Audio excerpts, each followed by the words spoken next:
देखिए, कहा जा रहा है कि लगभग 3 से 4 विलेजेस हैं और 500 फैमिलीज का इफेक्ट होने का है। लेकिन अगर बहुत सही आकलन करें तो जो सबसे नजदीक गांव है वो 1 से 2 गांव हैं और उसमें करीब 200 से 300 फैमिलीज हैं जो अफेक्टेड हुई हैं। और जैसा कि मैंने कहा, ज्यादातर शिकायत जो हुई है वो करीब 800 से 1000 लोगों को हुई। अभी जो प्रेजेंट सिचुएशन है वो क्या है? क्या लोगों को प्रेजेंट सिचुएशन में ये कहा जा सकता है कि 6 मौत की पुष्टि हुई है, कुछ लोग गंभीर हैं और ज्यादातर लोग मेनली नॉर्मल शिकायत के चलते अस्पताल आए हैं, जिनको ओपीडी के बाद छूटने की उम्मीद है पूरी।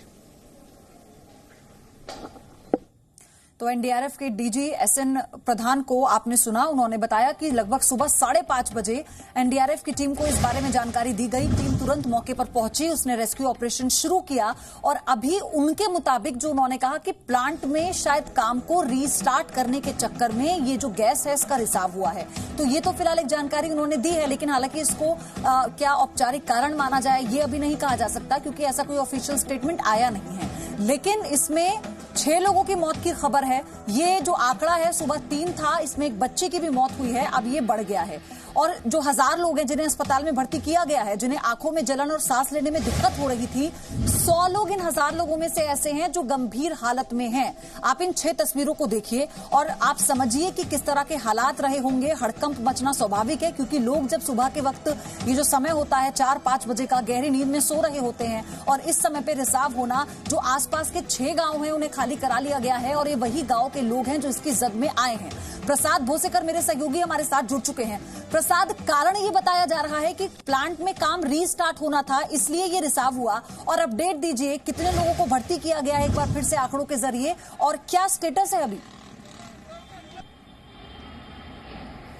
देखिए, अभी भी स्थिति पूरी तरह से साफ नहीं हो पाई है कि कितने लोग जो है अस्पताल में, किंग जॉर्ज हॉस्पिटल विशाखापट्टनम में भर्ती हुए हैं, क्योंकि अफरा तफरी का माहौल है।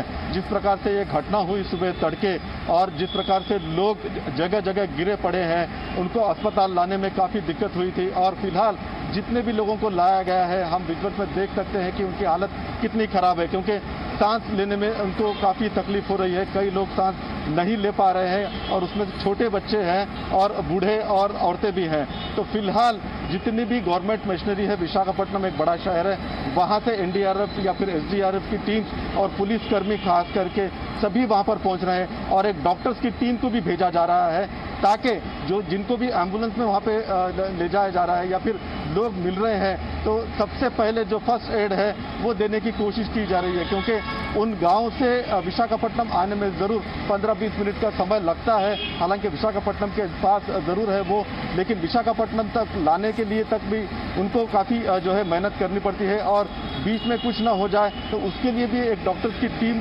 भेजी गई है और सभी प्राइवेट हॉस्पिटल के डॉक्टर्स को भी बोला गया है कि अलर्ट पे रहे, स्टैंड बाय पे रहे, क्योंकि जितने भी अभी लोग हैं उनको किंग जॉर्ज गवर्नमेंट हॉस्पिटल, सबसे बड़ा हॉस्पिटल है उस एरिया में, ईस्टर्न पार्ट जो विशाखापट्टनम शहर है, वहाँ पर जो है उनको भेजा जा रहा है और प्राइवेट डॉक्टर्स की भी मदद लेने की कोशिश की जा रही है। हाँ बिल्कुल, प्रसाद मैं आऊंगी आपके पास क्योंकि विशाल कालरा मेरे सहयोगी भी इस वक्त न्यूज़रूम से जुड़ चुके हैं मेरे साथ। विशाल, अभी ये कहा जा रहा था कि इसको रीस्टार्ट करने के चक्कर में ये रिसाव हुआ है इस फैक्ट्री से, कोई और जानकारी है इस बाबत? देखिए पयोधी, अभी इस बात की जांच की जाएगी बाद में कि इसके रिसाव की वजह क्या रही या ये घटना कैसे घटी, लेकिन इस वक्त जो सबसे पहली प्राथमिकता जो है वो ये है कि ज्यादा से ज्यादा लोगों तक मदद पहुंचाई जा सके। जो इस वक्त खबर है वो ये है कि एनडीआरएफ की टीम, एसडीआरएफ की टीम यहां पर है और एनडीआरएफ की टीम में भी 27 लोग ऐसे जो कि इंडस्ट्रियल गैस लीक मामलों में लोगों को बचाने के लिए एक्सपर्ट हैं, उन 27 लोगों की टीम को यहां पर भेजा गया है। बताया जा रहा है कि एनडीआरएफ और एसडीआरएफ की टीम की जो प्राथमिकता है वो ये है कि 3 से 4 किलोमीटर का इलाका और 6 से 7 गांव जो इसकी जद में आए हैं वहां पहुंचकर जल्दी से जल्दी लोगों को अस्पताल पहुंचाया जाए।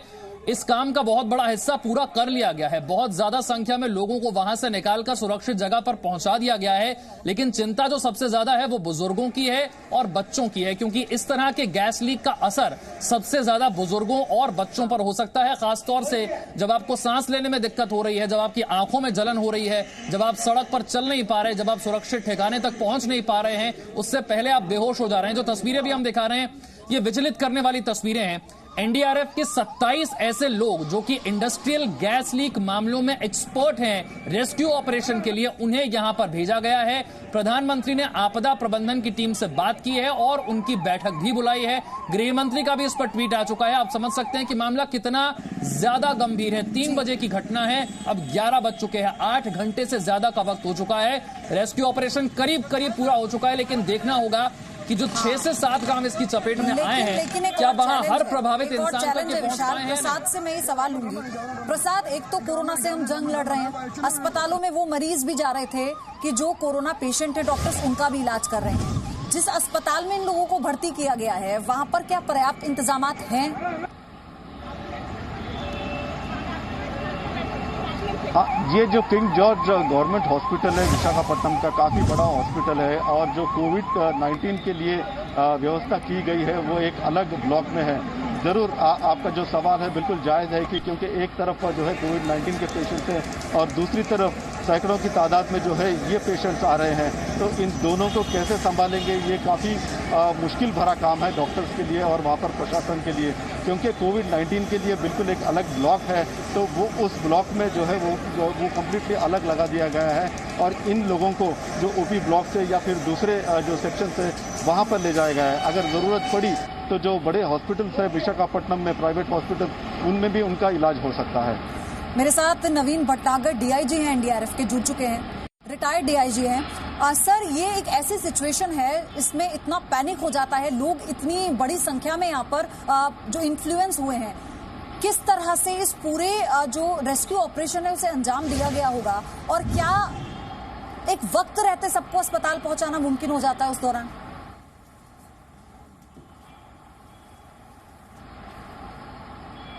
विशाल, मैं आपके पास आ रही हूं। जैसा आपने ये इन्फॉर्मेशन दी भी कि रेस्क्यू ऑपरेशन हालांकि अभी खत्म हो गया है, लेकिन आप सोचिए कि कितनी पैनिक सिचुएशन रही होगी, क्योंकि अंदाजा तो रेस्क्यू टीम को भी नहीं होगा ना कि लगभग 1000 लोग हैं या 6 गांव इसकी चपेट में आ सकते हैं उस दौरान।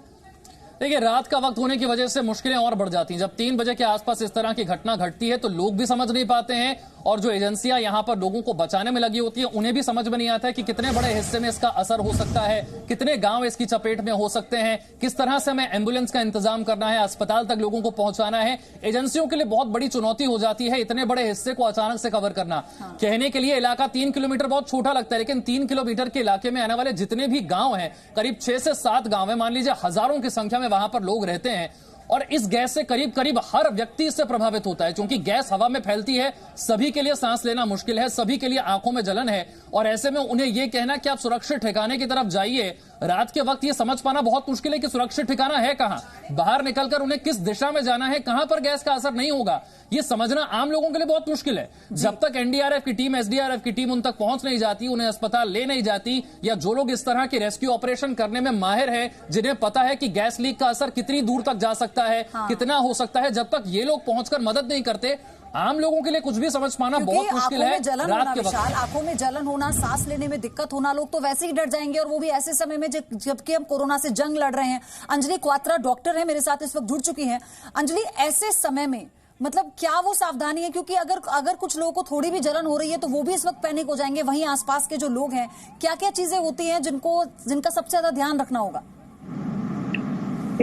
देखिए, जो दिख रहा है इसका मतलब तो कम्युनिटी आसपास की है उस प्लांट की, वो बिल्कुल भी उसको जानकारी नहीं है, कोई अवेयरनेस नहीं है, कोई ट्रेनिंग नहीं है, इमरजेंसी वार्निंग सिस्टम भी शायद वहां नहीं था, इसलिए कोई प्रोसीजर फॉलो ही नहीं हुआ है और अचानक जैसे कि इन लोगों को सामना करना पड़ा एक जहरीली गैस का।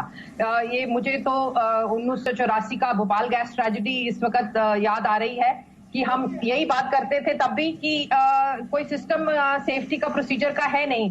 तो खैर, अभी जो जनता है उसको कितनी जल्दी बताया जा सकता है, क्योंकि कम्युनिकेशन सिस्टम वहां पे क्या है, क्या उनको कुछ बताने के लिए कोई सुविधाएं हैं कि अपना केमिकल अगर गैस लीक है तो कैसा अपना बचाव करना है, उनको सांस नहीं लेना, अगर सांस की तकलीफ हो रही है तो मुंह पे गीला कपड़ा रख के, ताकि ऐसी जहरीली गैस उनके सिस्टम में सांस के थ्रू अंदर नहीं जाए।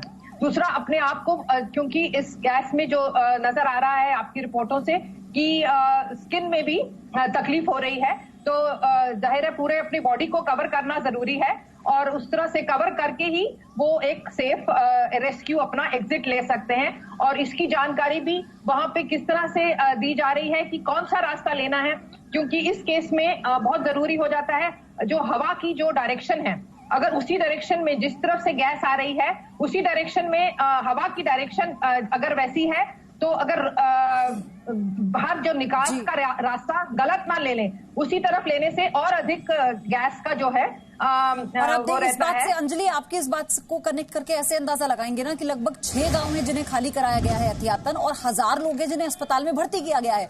बच्चों और बुजुर्गों को लेकर मैं आगे आपसे सवाल पूछूंगी, लेकिन रविंद्र मेरे सहयोगी दिल्ली से जुड़ गए हैं।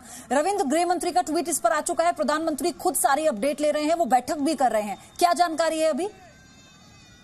देखिए, एनडीए में एक जो 2005 है उसके अनुसार चेयरमैन होते हैं प्रधानमंत्री, इसके पदेन चेयरमैन होते हैं, तो जाहिर तौर पर एनडीएमए की बैठक प्रधानमंत्री ले रहे हैं और इसमें जो भी सदस्य हैं उसके वो सभी उसमें पार्टिसिपेट कर रहे हैं।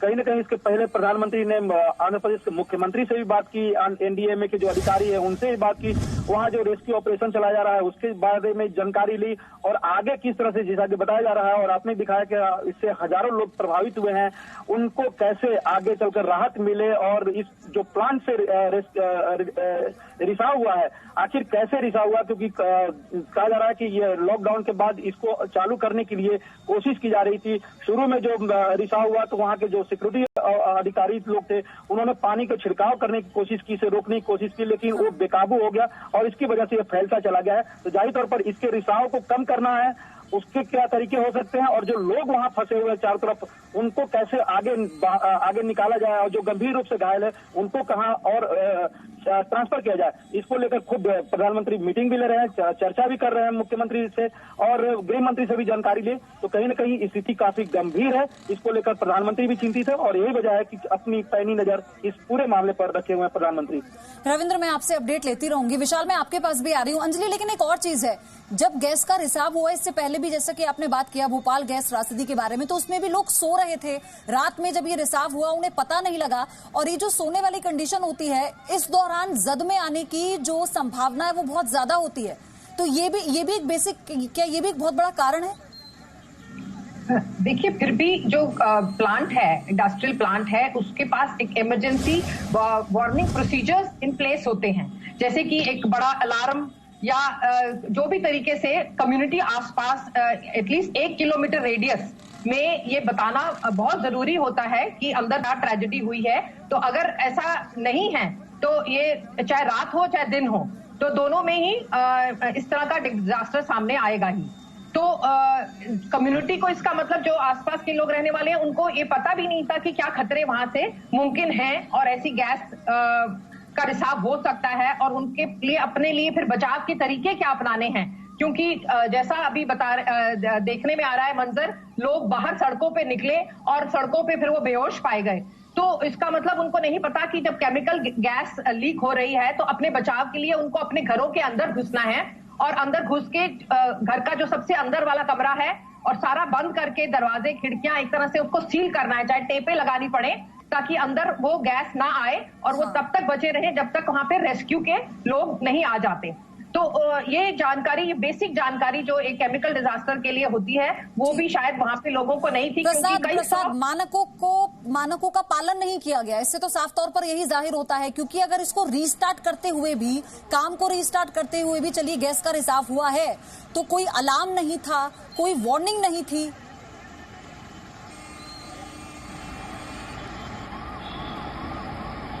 प्रसाद, आपसे मेरा सवाल है, आवाज मिल पा रही है आपको मेरी? हाँ, अपना सवाल दोहराएंगे प्लीज। प्रसाद, ये तो मानकों की अनदेखी हुई ना, क्योंकि अगर गैस का रिसाव होता है तो कोई वार्निंग अलार्म भी बचना चाहिए था या कोई और चीज जिससे लोग सचेत पाते, ऐसा कुछ नहीं हुआ, ये तो फिर अनदेखी हुई साफ तौर पर।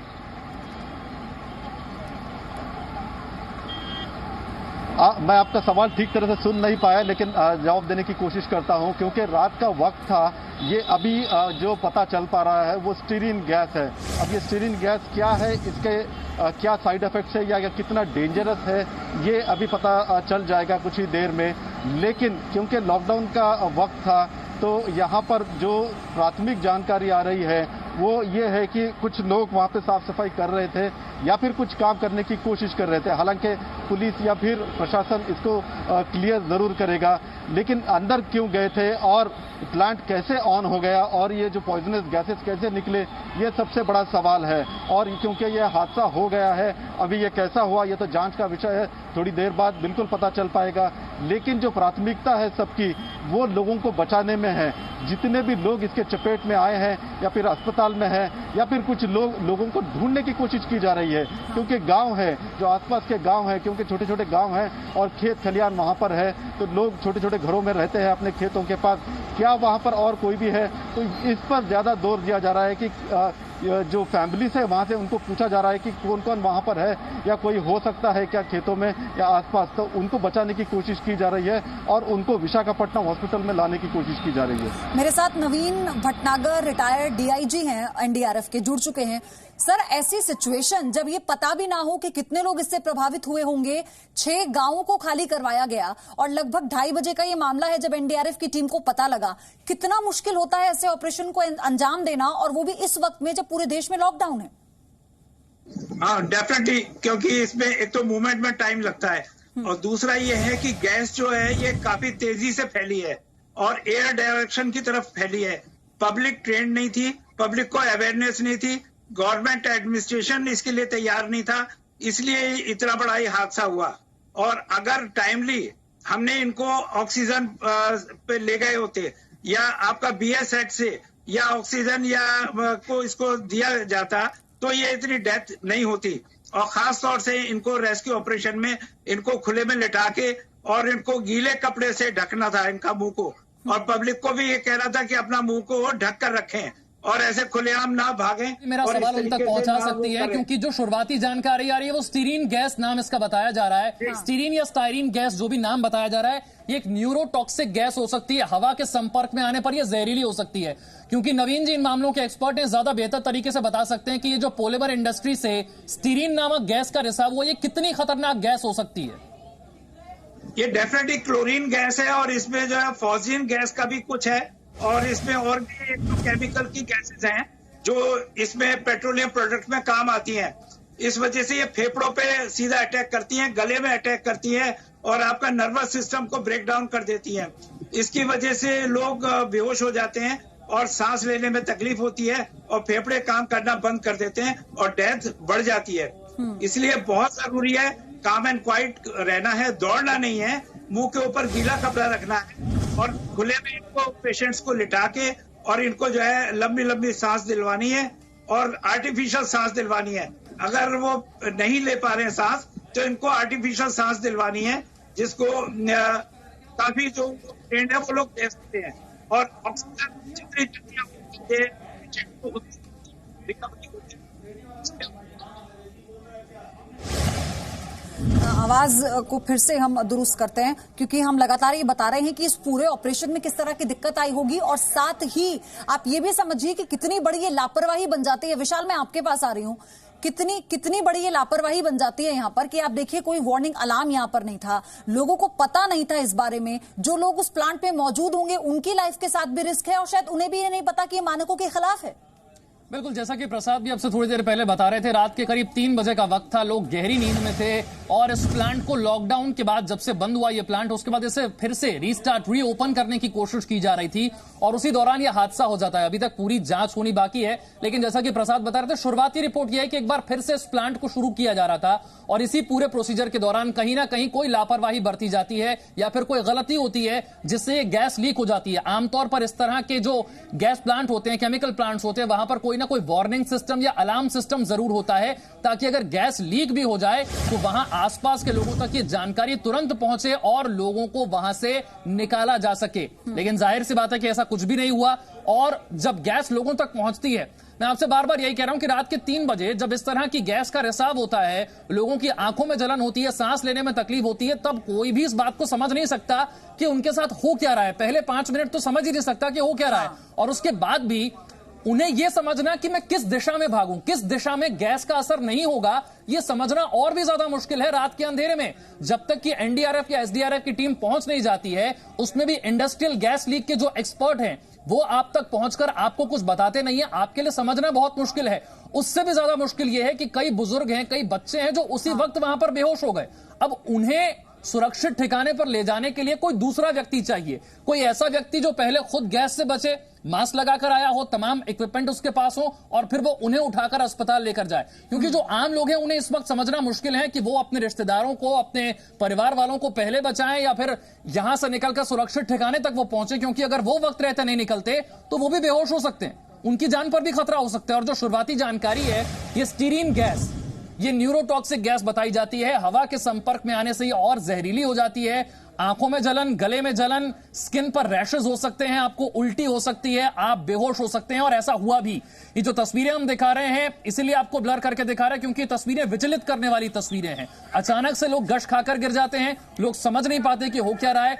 3 बजे की यह घटना है, अब 8 घंटे से ज्यादा का वक्त हो गया है। रेस्क्यू ऑपरेशन करीब करीब पूरा हो चुका है। एनडीआरएफ की टीम ने 27 ऐसे लोग भेजे हैं जो इंडस्ट्रियल गैस लीक मामलों में रेस्क्यू के एक्सपर्ट हैं, वो यहां पर रेस्क्यू को अंजाम दे रहे हैं। और ये तस्वीरें आप देखेंगे विचलित करने वाली तस्वीरें हैं, इसीलिए इन तस्वीरों को हम दिखा नहीं सकते, लेकिन आप ये सोच लीजिए कि कितने लोग इससे प्रभावित हुए हैं। लगभग 1000 लोगों को अस्पताल में भर्ती किया गया है। ये अपडेट एक बार फिर से मैं आपको बता दूं, 100 लोग ऐसे हैं जिनकी हालत बहुत गंभीर है और एक बच्चे सहित 6 लोगों की इसमें मौत हो चुकी है। और ये जो तस्वीरें इस वक्त आप देख रहे हैं, ये अस्पताल में किस तरह से। अच्छा विशाल, ये भी तो चैलेंज है ना कि हॉस्पिटल में लोगों को अपर्याप्त इलाज मिल जाए, और वहां पर क्योंकि ऐसे में जहां पर हम कोरोना से जंग लड़ रहे हैं, हमें सोशल डिस्टेंसिंग का पालन करना है, 1000 लोगों को अस्पताल में भर्ती किया गया है। देखिए, आमतौर पर हॉस्पिटल इन तमाम चीजों के लिए तैयार रहते हैं, डॉक्टर्स इन चीजों के लिए तैयार रहते हैं, लेकिन ये जो दोहरी चुनौती एक साथ आ गई जिसका आपने जिक्र किया, एक तरफ कोरोना से लड़ाई चल रही है, ये देखना है कि सोशल डिस्टेंसिंग का पालन हो या ना हो, उस वक्त में आपके सामने अचानक से 1000 संख्या में 1000 के करीब पेशेंट्स अचानक से पहुंच जाते हैं। जाहिर सी बात है अलग अलग अस्पतालों में लेकर जाया गया होगा, लेकिन फिर भी डॉक्टरों के लिए बहुत बड़ी चुनौती हो जाती है। कोरोना से बचाव भी करें ऐसी स्थिति में, लेकिन इन लोगों के पास वक्त कम होता है, क्योंकि गैस लीक के बाद अगर वक्त रहते आपको इलाज ना मिले तो फिर आपकी जान पर खतरा भी हो सकता है। इसलिए डॉक्टरों के सामने दोहरी चुनौती है कि जैसे ही ये पेशेंट्स पहुंचे, पहले इन्हें ट्रीटमेंट दी जाए ताकि इनकी जान बचाई जा सके। ऐसे में अस्पतालों में इंतजाम होने बहुत जरूरी है। बच्चों के लिए बहुत मुश्किल वक्त होगा ये, जो इसकी जद में आए हैं, और साथ ही बुजुर्गों के लिए और साथ में गर्भवती महिलाओं के लिए ये बहुत ही मुश्किल का समय है, क्योंकि उनके अंदर इतनी कैपेसिटी नहीं होती है, जैसे कि ये न्यूरोटॉक्सिक गैस बता रहे हैं, और साथ में स्किन पे भी इफेक्ट कर रही है, आईज में भी इरिटेशन कर रही है। ये काफी खतरनाक साबित हो सकती है, और इसलिए जरूरी है कि जो मेडिकल यहाँ की फैसिलिटीज अवेलेबल हैं, इनके आप यहाँ पर भी क्या तैयारी है, क्या वहाँ के डॉक्टर्स जो हैं, इमरजेंसी में जो डॉक्टर्स हैं, उनको इन सब तकलीफों का इलाज के बारे में पहले से प्रिपेयर्डनेस है, क्योंकि ये सब भी एक डिजास्टर मैनेजमेंट प्लान के अंतर्गत बहुत जरूरी होती है। हर प्लांट को हमारे जो सरकार है उसके लिए नियम बनाए हुए हैं कि वो ये सब जो क्या क्या खतरे पैदा हो सकते हैं, कैसी गैस की लीक हो सकती है और उससे ह्यूमन बॉडी पे क्या क्या असर हो सकता है, और साथ में ही आसपास जो मेडिकल फैसिलिटीज है उनकी तैयारी करवाना कि वो उसको निजात के लिए क्या क्या अपने पास दवाइयां और केमिकल की क्या तैयारी है। साथ में डॉक्टर्स, कुछ डॉक्टर्स कम से कम इमरजेंसी के ट्रेंड होने चाहिए ताकि एकदम से वो इलाज कर सके, क्योंकि इस वक्त जो है इलाज की जान बचाने के लिए इस वक्त समय जो है सबसे जरूरी है। हर मिनट, हर सेकंड जो है जरूरी है, जिसे कहते हैं मेडिकल इमरजेंसी का गोल्डन आवर। अगर उसमें ट्रीटमेंट मिल जाता है तो बहुत जानें बच सकती हैं। अगर ऐसा नहीं होने पर, यानी कि जो आसपास के हॉस्पिटल जहां पे भी ये लोग पहुंचाए जा रहे हैं, वहां पे अगर पूरी फैसिलिटीज नहीं है, दवाइयां अवेलेबल नहीं है, इसका जो काउंटर चाहिए, इस पॉइजनस गैस जो अंदर गई है शरीर में, उसका तो फिर बहुत देर हो सकती है, और इस देरी के कारण जाने जा सकते हैं। यानी कि अगर जो तैयारियां पूरी नहीं है, इसका मतलब कानून जो बने हुए हैं हमारे देश में, हमारे जो नेशनल डिजास्टर मैनेजमेंट अथॉरिटी ने जो गाइडलाइंस बनाई हुई हैं और जो कानून बने हुए हैं वो फॉलो नहीं हुए हैं, इसमें ये साफ नजर आ रहा है। जबकि ये जो कंपनी बता रहे हैं, और ये जो स्टायरीन गैस कही जा रही है अंजलि, इसका जो घातक असर है वो क्या हो सकता है? अगर हम इसकी प्राइमरी स्टेज की बात करें तो वो कौन सी चीजें सबसे ज्यादा नुकसान, मतलब ये जो गैस पहुंचा सकती है? देखिए, इस केस में सफोकेशन सफोकेशन से और ब्रीदिंग में जो प्रॉब्लम आ रही है, यानी कि ब्रेन यानी हमारा नर्वस सिस्टम और रेस्पिरेटरी सिस्टम पे जो ये डायरेक्ट अटैक कर रही है, और सांस रुकने से ये जान जा सकती है। जो कुछ जाने गई हैं जिससे कि दिख रहा है कि काफी घातक गैस है, और इसका जो काउंटर मेडिसिन है एकदम से अगर नहीं इंजेक्ट की जाती, अगर डॉक्टर्स के पास वो अवेलेबल नहीं है, तो यानी कि बच्चे और बूढ़े जिनमें कह सकते हैं जान कम होती है अपनी जो प्रतिरोधक शक्ति, उसके कारण उनकी जाने का अधिक खतरा है। और यहाँ गर्भवती महिलाएं और भी जो बीमार लोग हैं इस वक्त इस इलाके के, प्रसाद मेरे सहयोगी लगातार बने हुए हैं। प्रसाद, जैसा कि अंजलि ने जिक्र किया कि भाई सबसे बड़ी प्राथमिकता तो बच्चों को लेकर, प्रेग्नेंट जो महिलाएं हैं उनको लेकर, और साथ ही बुजुर्गों को लेकर बहुत बड़ा चैलेंज होगा। तो क्या अस्पतालों में वो तुरंत उपचार उन्हें मिल पा रहा है अभी, क्योंकि बहुत बड़ी संख्या में लोग भर्ती हुए हैं?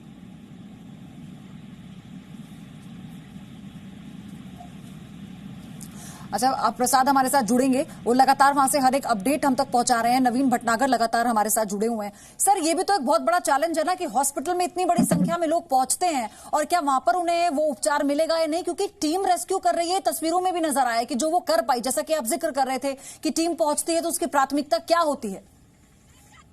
जी बिल्कुल, already Visakhapatnam disaster prone area है, वहां पर एडिक्वेट अरेंजमेंट किए हुए हैं हॉस्पिटल्स के अंदर, टीमें बनी हुई हैं, लोगों को ट्रेनिंग दी हुई है।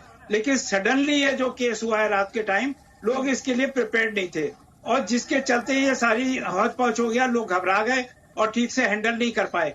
इसके अंदर जैसे ही कोई बेहोश होता है, मैंने बताया है, उसको इमीडिएटली ऑक्सीजन देना चाहिए, और ऑक्सीजन देना ही इसका एक सबसे जल्दी इलाज है, ताकि ऑक्सीजन देने से ब्रीदिंग सिस्टम इनका ठीक हो जाए, प्रॉपर इनको जो है ऑक्सीजन मिले, और इनको जो है ढाढ़स बनाया जाए, और हॉस्पिटल ले जाके इनको सीपीआर वगैरह दिया जाए, स्पॉट पे भी सीपीआर दिया जाए जो डेथ हो गई जिनकी। तो जो पुलिस प्रशासन है, स्टेट डिजास्टर फोर्स है, एनडीआरएफ है, तुरंत इनको सीपीआर दे और उसके बाद हॉस्पिटल ले जाए। और ऑक्सीजन बहुत जरूरी है इस टाइम, ऑक्सीजन सप्लाई बहुत जरूरी है। बाकी घबराने की बात नहीं है, गैस का धीरे धीरे असर जो है कम हो जाएगा, और मैं श्योर हूँ कि इसको हम अच्छे से बीट आउट कर सकते हैं। हॉस्पिटल में हमारे पास सब अरेंजमेंट है, और इसके अलावा भी हमारी टीमों के पास भी एक्सपर्टीज है, तो हम इसको कर सकते हैं। ठीक है सर, और ये उम्मीद तो सब कर रहे हैं, यही उम्मीद सब कर रहे हैं कि लोग अगर इससे प्रभावित भी हुए हैं तो वो तुरंत दुरुस्त हो जाएं, क्योंकि अस्पताल में उन्हें वक्त रहते भर्ती करा भी दिया गया है। लेकिन डॉक्टर अंजलि, हम भोपाल गैस कांड की बात कर रहे थे और ये दूसरा इतना बड़ा मामला हमने देखा। उस वक्त भी मैंने ये सवाल पहले नवीन जी से भी लिया था। उस वक्त जब भोपाल में ये त्रासदी हुई तो लोग रात में अपने घरों में सो रहे थे, क्योंकि ये कहा जाता है कि लोग सो रहे थे, वो बेसुध से उन्हें पता नहीं, उन्हें कुछ समझ नहीं आया, इसलिए वो उसकी जद में आ गए। और दूसरी बात ये कि गैस के रिसाव का भी अपना एक डायरेक्शन होता है, एक तरीका होता है कि वो धरती से कितने फुट ऊपर वो बहती है। तो क्या हम देखें कि ये सेम चीज यहाँ पर भी हुई है, इसीलिए लोग ज्यादा इसकी चपेट में आए? देखिए, सो भी रहे हैं, रात को भी है, तो भी अगर ट्रेनिंग की हुई है कम्युनिटी की, यानी कि मॉक ड्रिल्स कराई जाती हैं हर साल, साल में एक बार करानी आवश्यक, ये हमारे नियम कहते हैं, होती है, जिसमें कम्युनिटी, आसपास की सारे स्टेक होल्डर्स यानी कि गवर्नमेंट की एजेंसीज, एडमिनिस्ट्रेशन, इस सबको भी सिखाया जाता है। साथ में हॉस्पिटल फैसिलिटीज को भी सिखाया जाता है। कम्युनिकेशन किस तरह से जल्दी होगी, जल्दी से जल्दी किस तरह से ये इंफॉर्मेशन अफेक्टेड लोगों तक पहुंचेगी, सरकारी एजेंसीज तक पहुंचेगी और मेडिकल फैसिलिटीज तक पहुंचेगी, इसके लिए भी सिस्टम दुरुस्त रखा जाता है। और ये मॉक ड्रिल के हिसाब से लोगों को प्रैक्टिस कराया जाता है हर साल। तो ऐसा नहीं है कि रात को होने से, बेसुध होने से उनको समझ नहीं आया क्या करना है, यानी कि उनको जानकारी नहीं थी। क्योंकि जैसे कि बाद में भी देख रहे हैं लोगों को, जो अभी जिक्र आया कि सीपीआर देकर बचाया जा सकता है। ये कार्डियो पल्मोनरी रिससिटेशन एक बहुत अच्छी टेक्निक है, जो एक कॉमन मैन भी सीख कर अपने रिश्तेदार पे कर सकता है, क्योंकि जब रेस्क्यू ऑफिशियल्स के आने में देरी होती है तो साथ में जो खड़ा इंसान है वो भी अपने रिश्तेदार के ऊपर कर सकता है। और ये सिखाने में भी बहुत आसान है, कोई इतना मुश्किल काम नहीं है, और इसको कम्युनिटी प्रिपेयर्डनेस की होते सबको सिखाया होना चाहिए था, क्योंकि ये सीपीआर से जान 1 घंटे तक बचाई जा सकती है। उसमें मुंह से सांस हमारा फैमिली मेंबर जब देता है तो वो जैसे कि इस केस में पॉइजनस गैस है, हम फ्रेश ऑक्सीजन हम अपने शरीर से उसके शरीर में डालते हैं, तो 1 घंटे तक भी उसकी जान बचाई जा सकती है। साथ में अगर पूरी उसका सिस्टम यानी कि दिल का भी दौरा आना, दिल का धड़कन भी रुक गई है तो कार्डियोपल्मोनरी रिससिटेशन से वो भी बचाई जा सकती है। यानी कि तो उसको मृत्यु के 45 मिनट से लेकर 1 घंटे तक बचाया जा सकता है जब तक कि मेडिकल एड नहीं मिलती। और अगर उस दौरान एकदम मेडिकल एड मिल जाती है, ऑक्सीजन गैस वगैरह मिल जाती है तो जाने कितनी अधिक बच सकती हैं। मगर यहाँ पे देखा जा रहा है कि जो लोग अफेक्टेड हैं, ये गांव के लोग, इनको कुछ भी नहीं आ रहा है। उस एरिया में उस गैस का असर कब तक रहता है? मतलब वो जो पूरा इफेक्टेड एरिया है। हाँ, नहीं, गैस का जो क्रिटिकल कंसंट्रेशन है जो कि घातक हो सकती है वो शायद अभी भी कम हो चुकी है, क्योंकि एक तो रिसाव बंद हो गया है और दूसरा वहां पे जो हवा के चलने से गैस फैल गई है। और अगर ऐसा है तो जो अब वहां पे खतरा ऐसा नहीं है, बट जो ऑलरेडी जो लोग पहले से ही अंदर अपने श्वास से ले चुके हैं अपने शरीर के अंदर, वो गैस जो अंदर उनके शरीर जा सकती है उनको तकलीफ कर सकती है। जैसे कि ये अगर न्यूरोटॉक्सिक गैस होती है तो सीधा ब्रेन पे असर करती है, तो काफी सारे सिस्टम्स को वो रोक सकती है। और अगर ब्रीदिंग पे, अगर सांस की क्रिया इस पे रुक जाए तो फिर जान जा सकती है। Doctor MC Mishra, farmer director हैं एम्स के, वो भी मेरे साथ जुड़ चुके हैं। डॉक्टर एमसी मिश्रा, जो हम इस पूरे गैस के बारे में और जो ये इसके सबसे ज्यादा प्रभाव होते हैं वही समझने की कोशिश कर रहे हैं। मैं आपसे जानना चाहती हूं सर कि हमने देखा है इससे पहले भी जो गैस त्रासदी हुई है उसके एडवर्स इफेक्ट कई सालों तक लोगों की बॉडी पर रहे हैं और उनकी जनरेशन पर उसका असर रहा है। मैं ये चाहती हूं कि आप समझाएं कि अगर इस गैस को लेकर आपको जानकारी आप तक मिल पाई है तो क्या ऐसा कोई एडवर्स इफेक्ट हम यहाँ पर भी देखेंगे? क्या लोग इतने प्रभावित हुए हैं इससे? ये कौन सी गैस है ये मेरे को मालूम नहीं है, बताएंगे क्या? स्टायरीन अभी ये कहा जा रहा है। स्टायरीन जी, इसके बारे में तो मुझे कोई बहुत विशेष नहीं पता है कि ये क्या गैस है और क्या बनाते थे ये इसमें। बट इससे इमीडिएट जो डैमेज कंट्रोल जिसको हम लोग कहते हैं, किसी भी गैस, किसी भी किस्म की गैस हो, उसमें evacuation from the scene becomes very very important as soon as possible, and these patients must be given oxygen immediately. So any gas which goes into the breathing and along with the air, if we inhale that, it goes into the blood and causes dissociation of hemoglobin, and the oxygen is very much needed in any gas toxicity. To dissociate itself from the hemoglobin so that the body tissues get enough oxygen. I think that is something which can be done, and if this is some... मैं आपसे request करूंगी कि आप please इसे हिंदी में बोलें क्योंकि हमारे दर्शक और सरल भाषा में समझ पाएंगे इसे। हाँ, मैं ये कह रहा हूँ कि जो भी गैस होती है वो लंग्स के द्वारा एब्जॉर्ब हो सकती है। अब इस गैस के बारे में मुझे बहुत ज्यादा जानकारी नहीं है कि ये किस तरह की गैस है, किस पर्पज के लिए यूज होती है और कैसे इसका ये हुआ। और लोगों में इसमें जैसे बहुत बार क्लोरीन का जैसे रिसाव होता है तो उसमें आंखों में इरिटेशन होता है या स्किन पे कुछ इसमें साइड इफेक्ट देखने में आते हैं, तो इरिटेशन हो सकता है। लेकिन और जैसे हमने देखा था जो भोपाल गैस त्रासदी थी वो तो एक जहरीली गैस थी। हाँ।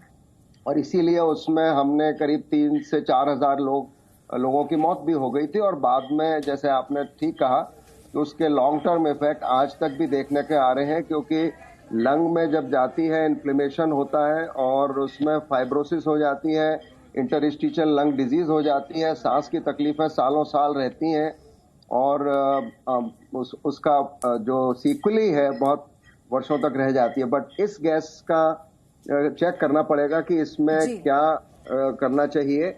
लेकिन इमीडिएटली जो मैं समझता हूं कि evacuation is the top priority by the fire people और rescuers, taking all measures and take them to safe area and put them on oxygen and life support measures. ठीक है सर, मेरे से क्योंकि विशाल मेरे साथ जुड़े हुए हैं, वो भी उनके पास कोई सवाल है। विशाल, आप अपना सवाल पूछिए। डॉक्टर मिश्रा, मेरा सवाल ये है कि आपने पूछा कि गैस के बारे में स्टाइरीन या फिर पीवीसी से नाम बताया जा रहा है। ज्यादातर जो प्लास्टिक के प्रोडक्ट्स बनाने वाली फैक्ट्रीज होती हैं वहां पर इस तरह की गैस पाई जाती है। तरल पदार्थ के रूप में भी होता है, हवा के संपर्क में आने पर गैस के रूप में भी आ जाता है और इसे न्यूरोटॉक्सिक बताया जा रहा है। हवा के संपर्क में आने के बाद ज्यादा जहरीली हो जाती है और प्लास्टिक के प्रोडक्ट्स बनाने के लिए इस तरह की गैस का इस्तेमाल होता है, इस तरह की फैक्ट्रियों में इस्तेमाल होता है। हाँ, तो जैसे न्यूरोटॉक्सिक अगर होगी तो भी ये शरीर में जब एब्जॉर्ब होगी तभी वो न्यूरोटॉक्सिसिटी करेगी। तो इसीलिए मैंने कहा कोई भी गैस हो तो immediate evacuation is the key, कि जितना कम से कम संपर्क में लोग आए इस गैस के और कम से कम गैस एब्जॉर्ब हो शरीर में और इनको हॉस्पिटल ले जाके सबको oxygen immediately supplemental oxygen has to be given to everyone to minimize the ill effects of this gas. In the meantime, people, those who are caring for these patients can review and see what best can be done. I am sure they must be doing that. ये कहाँ पे, विशाखापट्टनम में हुआ है ना? जी। तो विशाखापट्टनम में medical college भी है और अच्छा मेडिकल कॉलेज है। वहाँ पे आई एम श्योर कि लोग इस बारे में पूरा जानकारी हासिल कर लेंगे by the time patients are brought to them. और जिस भी हॉस्पिटल में है तो आई थिंक ये when such emergencies happen then we have to quickly gather. And आजकल इंफॉर्मेशन गैदर करना कोई बहुत मुश्किल नहीं है। It can be done very quickly, going and visiting the internet and getting all the desired information how to deal with these measures.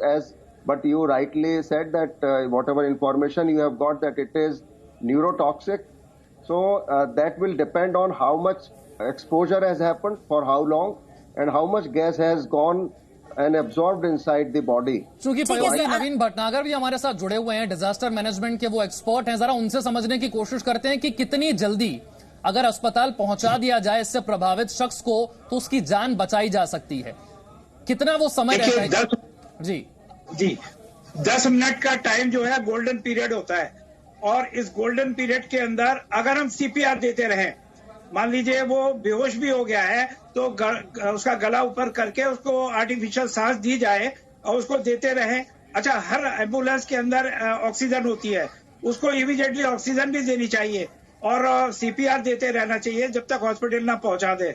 तो उसमें घबराने की बात ये बिल्कुल नहीं घबराना है इस टाइप के। लेकिन भटनागर साहब, यहाँ पर जो हम तस्वीरें देख रहे हैं उसमें थोड़ा सा जो डराने वाली बात है वो ये है कि जब तक कि अथॉरिटी से, एनडीआरएफ से, एसडीआरएफ से कोई पहुंच नहीं जाता, आम लोगों की मदद कैसे हो पाती है? क्योंकि रात के 3 बजे जो एक आम आदमी है जो बाहर निकलता है उसे समझ नहीं आता कि मैं किस दिशा में भागूं तो गैस का असर मुझ पर नहीं होगा, या फिर जो लोग बेहोश होकर गिर रहे हैं उन्हें पहले उठाऊं या पहले अपनी जान बचाऊं।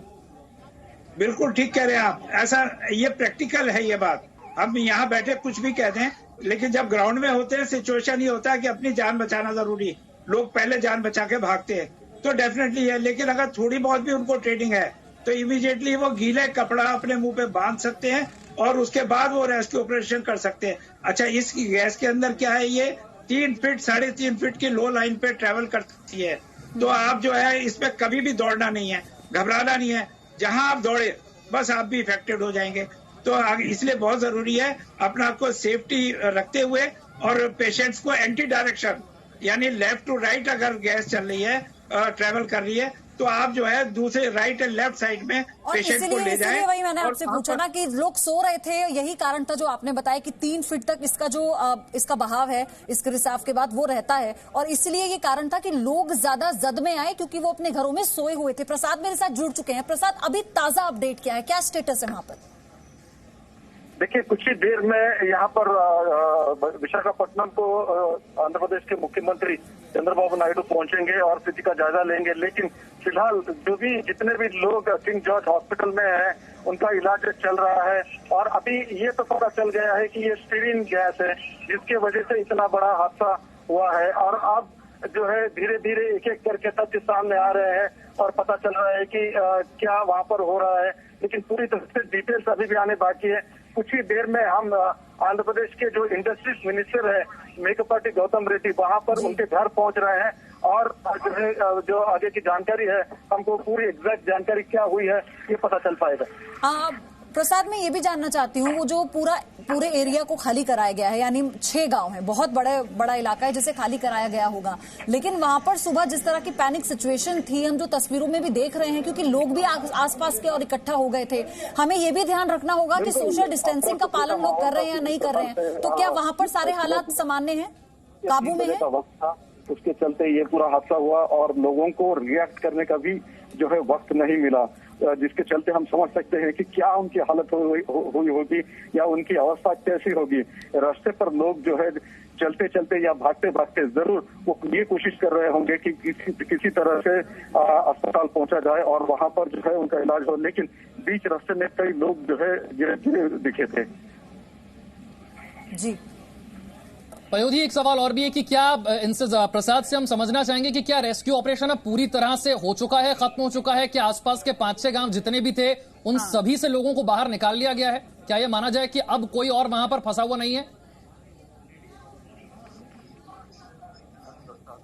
ये मेरे से पूछ रहे हैं आप? जी प्रसाद। हाँ, तो ऐसा है,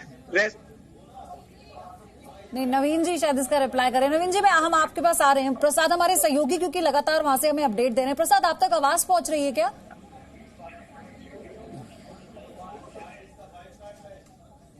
हाँ, उन तक आवाज नहीं पहुंच पा रही है। लेकिन हाँ सर, कितना समय लगता है इस तरह के ऑपरेशंस को, रेस्क्यू ऑपरेशंस को अंजाम देने में?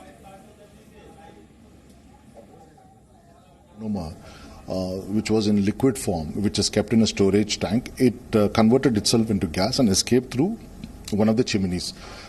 The minute the indications that came out, lockdown procedures have been initiated, and the places in and around the factory were notified, and the civil administration was also notified, and then the lockdown procedure had taken place.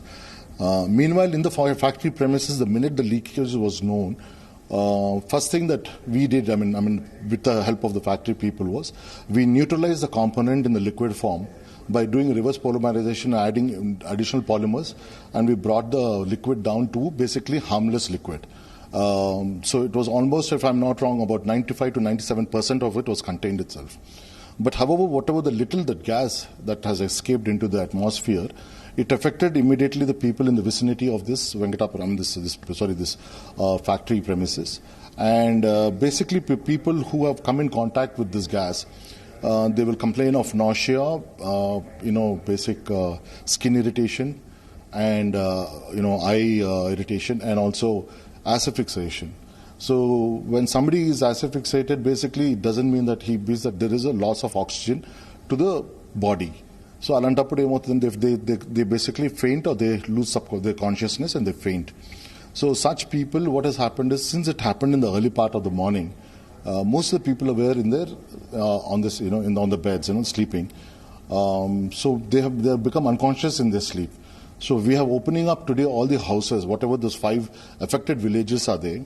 We have made sure that we opened up the houses, and we brought out the inhabitants who are there in that house.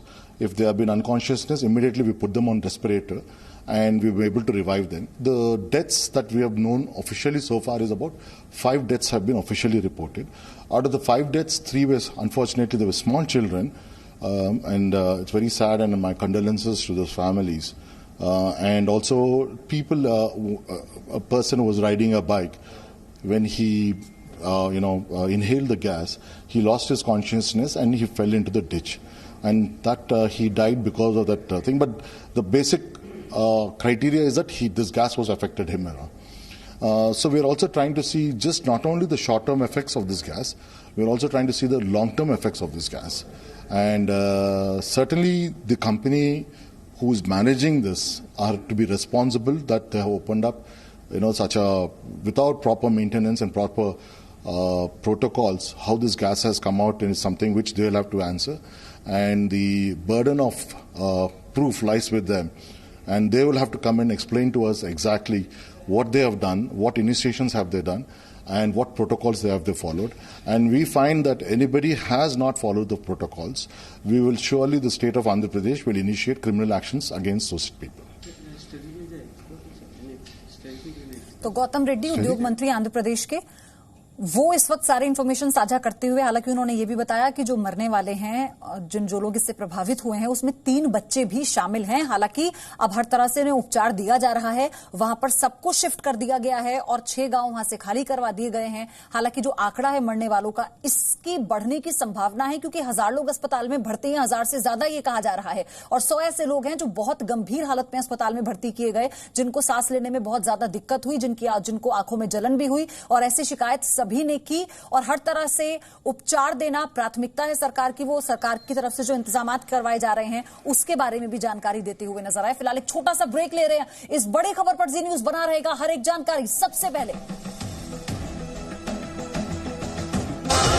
No signal, no worry. Presenting Z News app with live TV, latest updates and expert opinion. Available on Google Play and App Store. Download it now.